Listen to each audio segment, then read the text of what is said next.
Hey, what is going on, ladies and gentlemen? Once again, it is that spooky time of year, and it's also time for the Overwatch Halloween Terror event. I wasn't there last year, so the only information I have about this event is what I've heard from friends, or what I've seen on forums, or some videos that I watched. Let me just start off by saying that I read all of your comments and tried to respond to them in the best way that I could, because it's very difficult to understand a person's emotion over a couple of words on screen.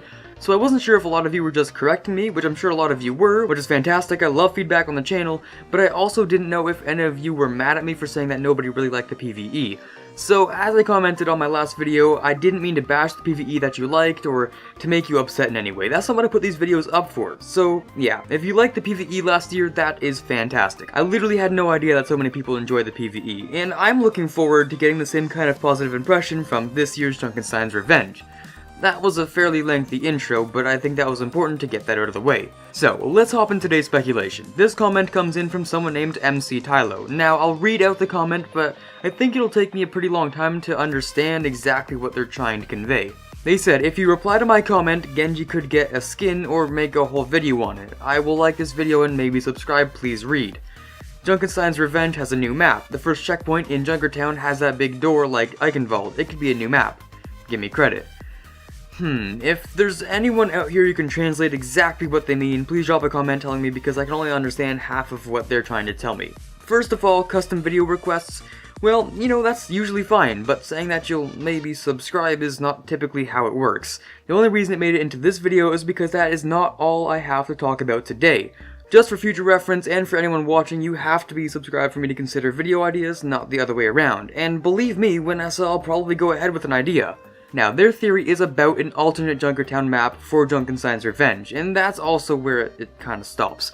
That's where it becomes my job to fill in the holes. Well, I say holes, but really it's just like having two pieces of bread, but filling it with the stuff that you kind of need to make it a sandwich. That was a weird way to put it, but yeah. Let's take a look at the door itself that was mentioned. Well, it has those pretty good high spots there and there, just like the Eichenwald map did. Assuming we're getting the same heroes as last year, Hanzo would work pretty well as usual in one of those positions. I don't think Soldier would be able to get up there though, because going all the way around would take too long and the map has to have boundaries. Now, for the entire map it would have to be as far as the cliff itself, and that first house is probably where it would end. There's also the cover from the water towers and the broken cars that the ranged Zomnics can shoot from behind. All in all, it's a map that I can see working out pretty well. So, one other thing I want to talk about today is the supposed leak for the event. This one's going around for a couple days now, and it seems like a lot of people are actually believing it. Now, I have watched a couple videos and seen the argument on how this could be real. Let's just take a minute to look at what we have here. Well, the first picture, at a quick glance, looks normal. You have the Halloween Reaper and the Junkenstein's Revenge map in the background. Well, there are a couple problems I have with this. There is literally nothing new on this poster whatsoever, except obviously the 2017 bit in the title, but that's pretty easy to fake. This poster could have easily been created in Photoshop and made to look like it's the real deal, but I'm not necessarily going to say that it was faked, and you can see why if you look really closely into the poster. You see that weird texture in the photo? That's what you see from a printer. That's the texture of ink printing, which does add legitimacy to the photo. Again, it's possible in the newer versions of Photoshop, but kind of a hassle to get it done as perfectly as it is here. The last problem with this picture is the way the poster is oriented. Look, this is an absolute deal breaker. You see how the edge of the poster is slanted?